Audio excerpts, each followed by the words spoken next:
નમસ્કાર સ્પર્ધાર્થી મિત્રો, સ્વાગત છે આપનું આજના લેક્ચરમાં। તો આજે આપણે આપણું જે પાર્ટ 1 છે એને આગળ વધાવીએ અને પાર્ટ 2ની શરૂઆત કરવા જઈ રહ્યા છે। જો પાર્ટ 1 જોયું ના હોય તો આપ જોઈ શકો છો। તો કહેવતોમાં જોઈએ મહત્ત્વની કહેવત અને તેના અર્થ। પ્રથમ છે, છોરું કછોરું થાય પણ માવતર કમાવતર ના થાય। તો એનો અર્થ થાય છે, સંતાન કદાચ મા બાપ પ્રત્યેની પોતાની ફરજ ભૂલી જાય, પરંતુ મા બાપ ક્યારેય પોતાની ફરજ ભૂલતા નથી। તો આનો અર્થ થાય છે।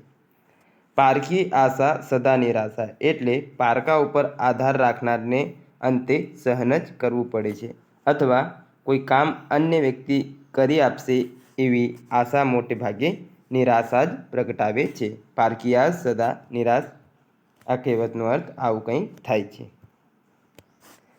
આપ સમાન બલ નહીં, મેઘ સમાન જલ નહીં। તો એનો અર્થ થાય છે, આવડત, પુરુષાર્થ, ખંત, ધીરજ, કુનેહ જેવા ગુણો એ આપણું આપબળ છે। આપબળ દ્વારા દરેક કાર્ય સારી રીતે સંપન્ન કરી શકીએ છીએ। જો અન્ય એ કાર્ય કરે તો એ કામ સારી રીતે પાર પડતું નથી, એટલે પોતાનું કામ પોતે જ કરવું એવી અહીં વાત કરેલ છે। ત્યારબાદ છે, વાડ થઈને ચીબડા ગળે, એટલે રક્ષક જ ભક્ષક બને। એટલે જેણે રક્ષણ કરવાનું હોય તે જ તેનું ભક્ષણ કરતું હોય તેવી વાત કરવામાં આવી છે। જેમ કે આપણે કહીએ કે રાજા જ પ્રજાને લૂંટે એવી વાત અહીં કરેલ છે।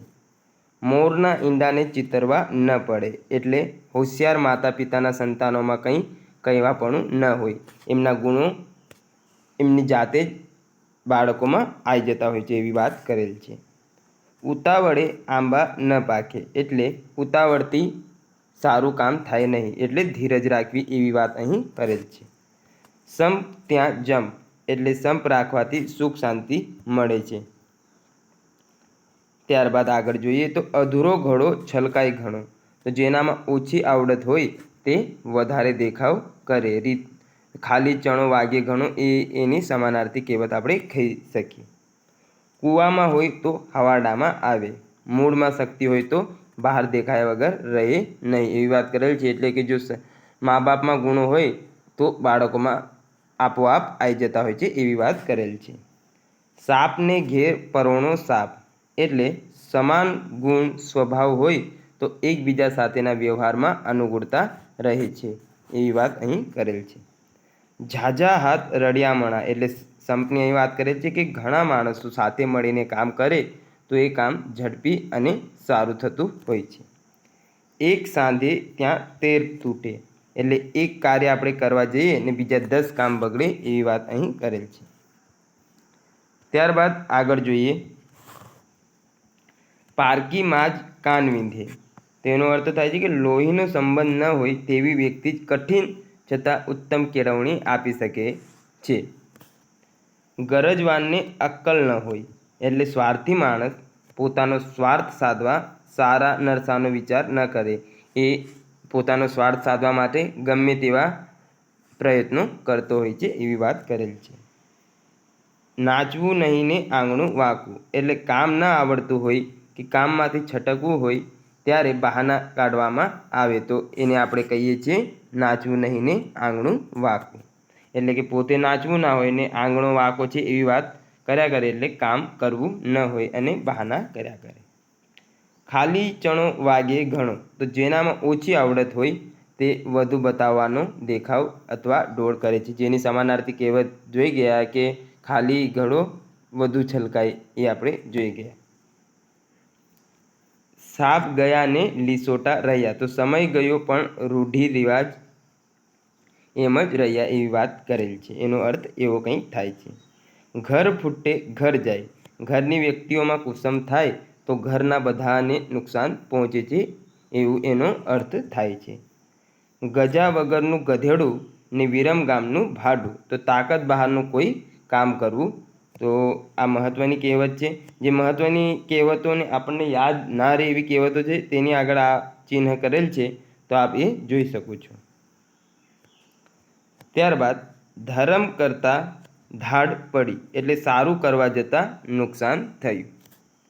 નવી ગિલ્લી નવો દાવ, તો નિરાશા ખંખેરી ફરીથી ઉદ્યમ કરવા તૈયાર થવું અથવા નવી શરૂઆત કરવી એવી વાત કરેલ છે.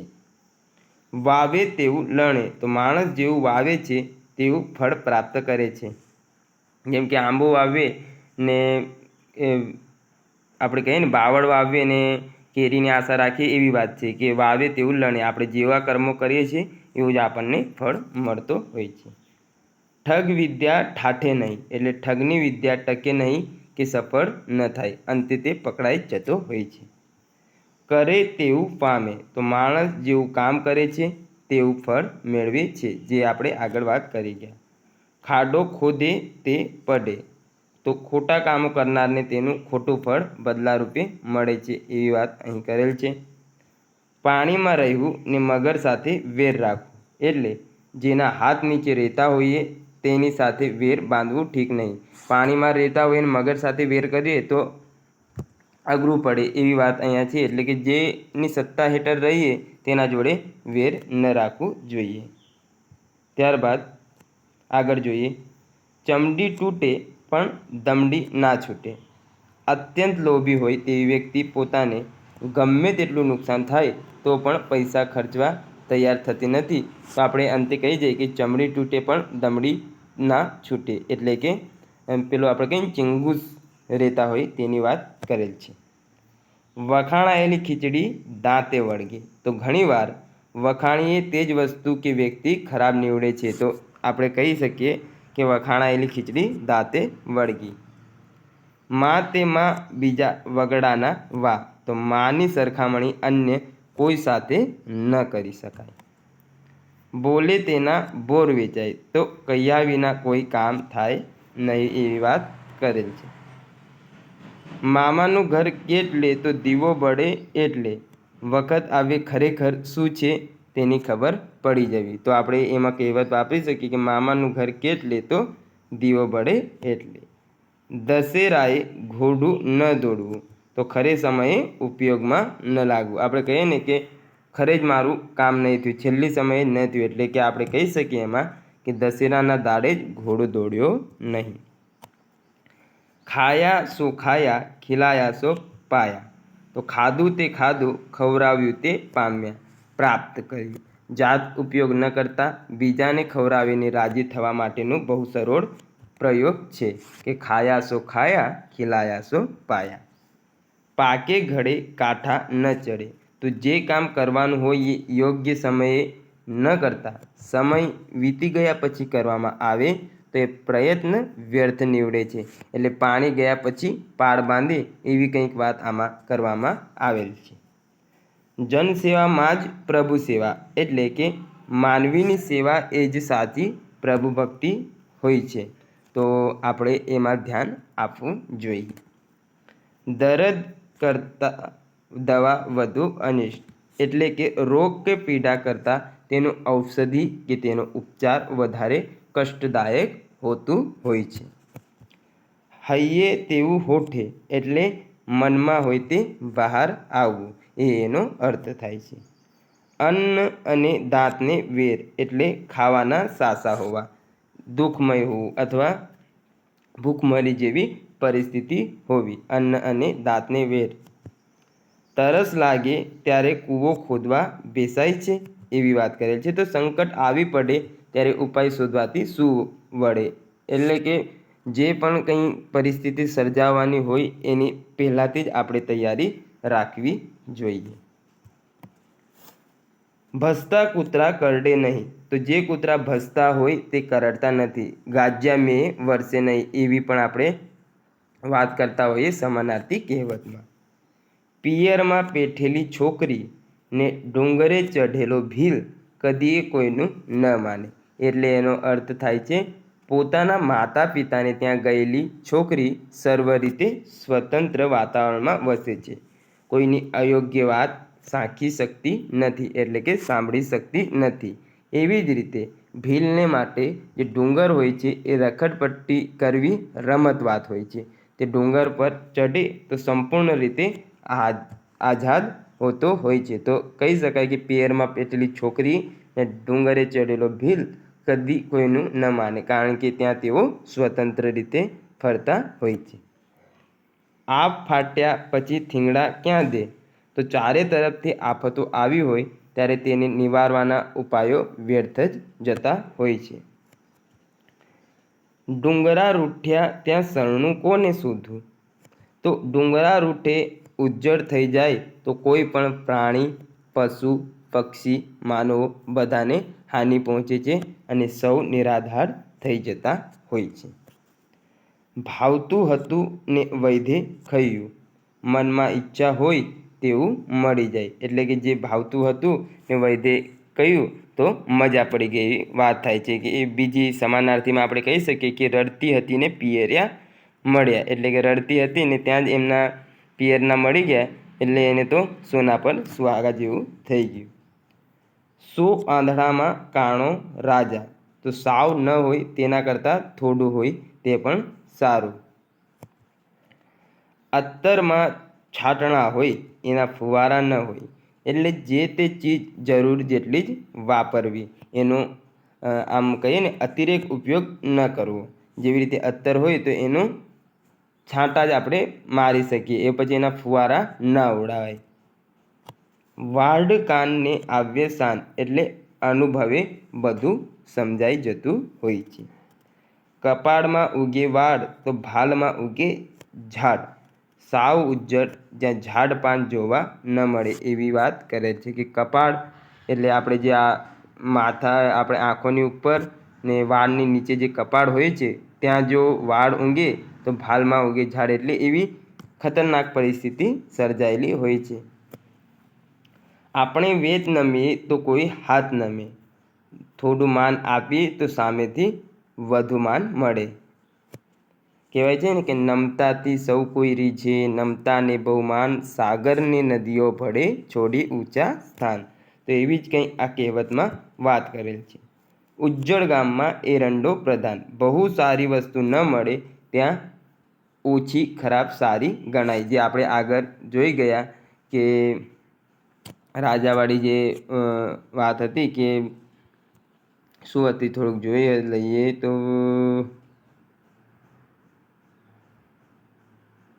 સો આંધળામાં કાણો રાજા, એવી જ આ સમાનાર્થી કહેવત કહી શકાય. ત્યારબાદ આગળ જોઈએ તો એમાં છે અણી ચોક્યો 100 વર્ષ જીવે. એટલે કે જે વ્યક્તિ કટોકટીમાંથી પાર ઉતરી જવું તે જ ઉત્તમ છે. તે કટોકટીમાંથી પાર ઉતરી જાય તો એ લાંબુ જીવન જીવતા હોય છે. ત્યારબાદ આગળ જોઈએ અફીણનો જીવડો સાકરમાં ના જીવે.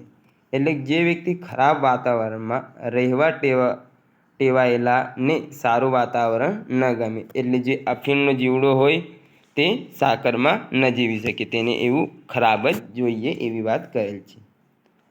આખું કોળું શાકમાં જવું, એટલે બહુ મોટી ગફલત થઈ જવી. ત્યારબાદ આગળ અગવાડું ને પાછળ પછવાડું, એટલે નિર્વંશ સ્થિતિ થવી. આગળ ઉલાળ નહીં ને પાછળ ધરાડ નહીં, એટલે કોઈ ચિંતા ન હોવી, આગળ પાછળ કંઈ જ ન હોવું. આડે લાકડે આડો વેર, એટલે ખરાબ સાથે ખરાબ વ્યવહાર ઘટે. આદમી આદમી અંતર, કોઈ દીવા ને કોઈ કંકર. એટલે કે દરેક વ્યક્તિ સમાન નહીં રહેતા, વ્યક્તિત્વ અને શક્તિ ભિન્ન હોય છે તેવી વાત કરવામાં આવેલ છે. આપકી તો લાપસી, પરાઈ તો કુસકી. એટલે પોતાના કાર્યની જ વધુ કિંમત આંકવી એવી વાત અહીં કરેલ છે. કે પોતાના પેલા કહે ને કે હવે યાદ નહીં આવતી પણ પોતાની માને ડાકણ કોણ કહે એવી વાત અહીં છે. આટો વેચી ગાજર ખાવા, એટલે મોંઘી ચીજ વસ્તુના બદલામાં સોંઘી વસ્તુ મેળવવી. આડી રાત તેની સી વાત, તો વિલંબ યોગ્ય નથી. કોઈ પણ કાર્યમાં થોડીક ઉતાવળ રાખવી. ને એની વિરુદ્ધાર્થી કહી શકીએ કે ધીરજના ફળ મીઠા. આવ બલાને પકડ ગલા, એટલે પારકી મુશ્કેલી ગળે વળગી. આવ્યો આસો ને મેઘ નાસો, એટલે આસો માસ આવતા વર્ષા ઋતુ પૂરી થાય છે, સમય ગતિશીલ છે. ત્યારબાદ જોઈએ અકર્મીનો પડ્યો કાણો, તો કમનસીબને દુઃખ જ મળતું હોય છે. અન્ન તેવા ઓડકાર, તો વ્યક્તિ એવું વર્તન, જેવું અન્ન ગ્રહણ કરતો હોય છે તેવો તેનો ઓડકાર એટલે અવાજ અને વ્યક્તિત્વ હોય છે. એટલે જે વ્યક્તિ હોય એવું એનું વર્તન હોય. આંધળું દળે ને કૂતરા ખાય, એટલે મૂર્ખાની કમાણી વ્યર્થ જાય. આંધળો માણસ દળે તો કાંઈ એને ખબર ના પડે કે લોટ ક્યાં પડે છે, અને કૂતરા ખાય એટલે મૂર્ખ હોય તેની કમાણી વ્યર્થ જતી હોય છે. અતિ લોભ તે પાપનું મૂળ, એટલે બહુ લોભ સારો નથી. અતિ સર્વત્ર વર્જ્યેત, એટલે કોઈ વસ્તુનો અતિરેક સારો નથી. એટલે કે વધારે પડતો લોભ કરવી એ સારી બાબત નથી.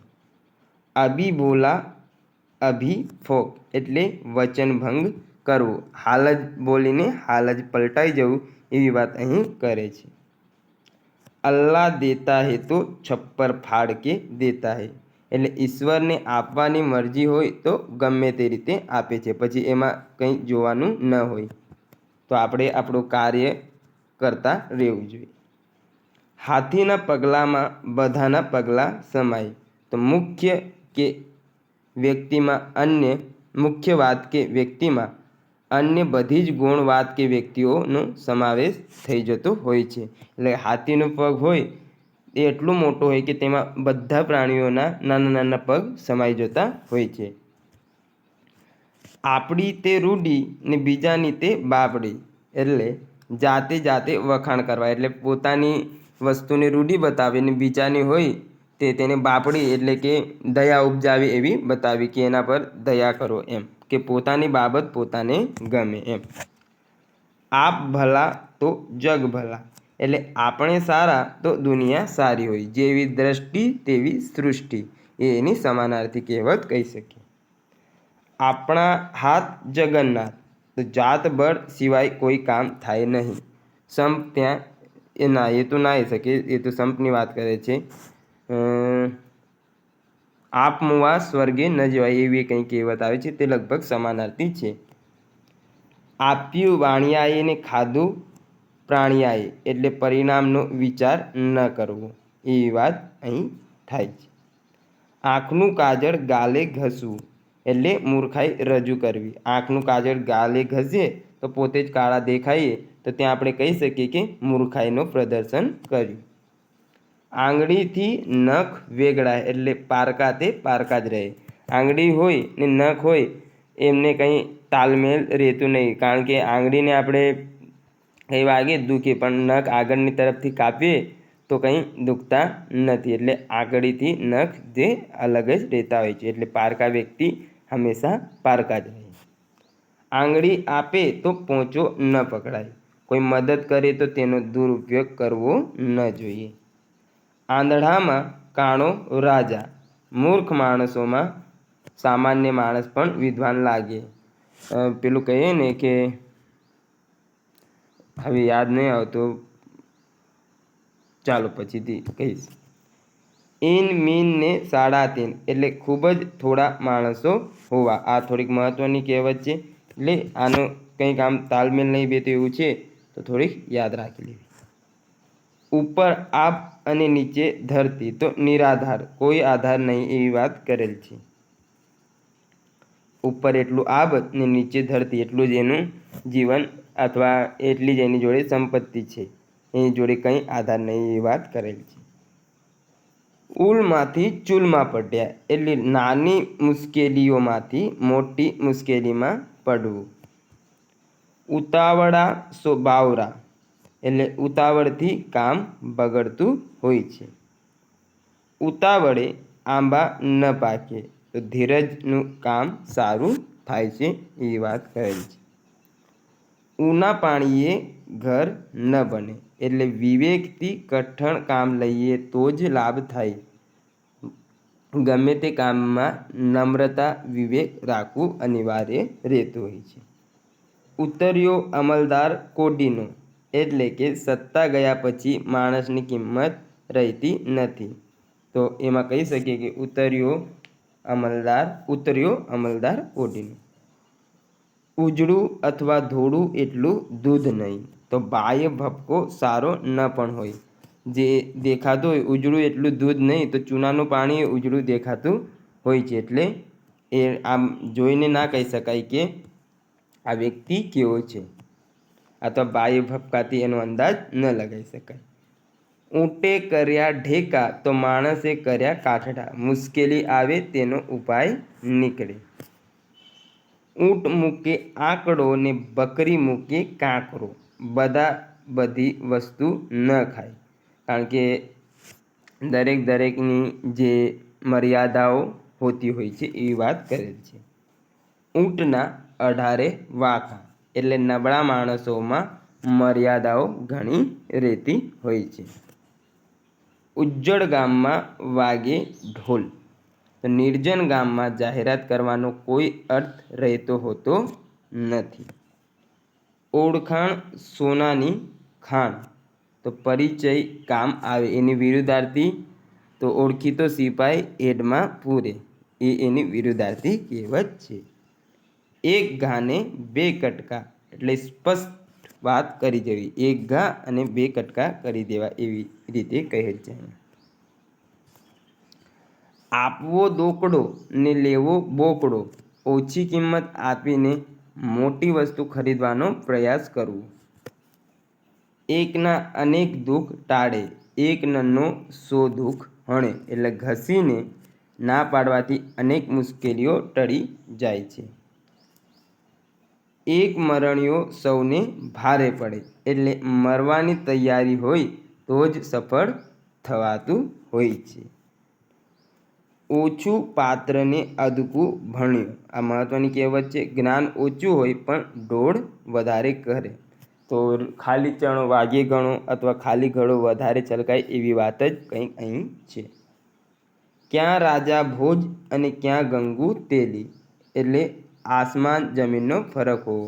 જેમનો કોઈ તાલમેલ જ ના થાય એમની વાત કરવી.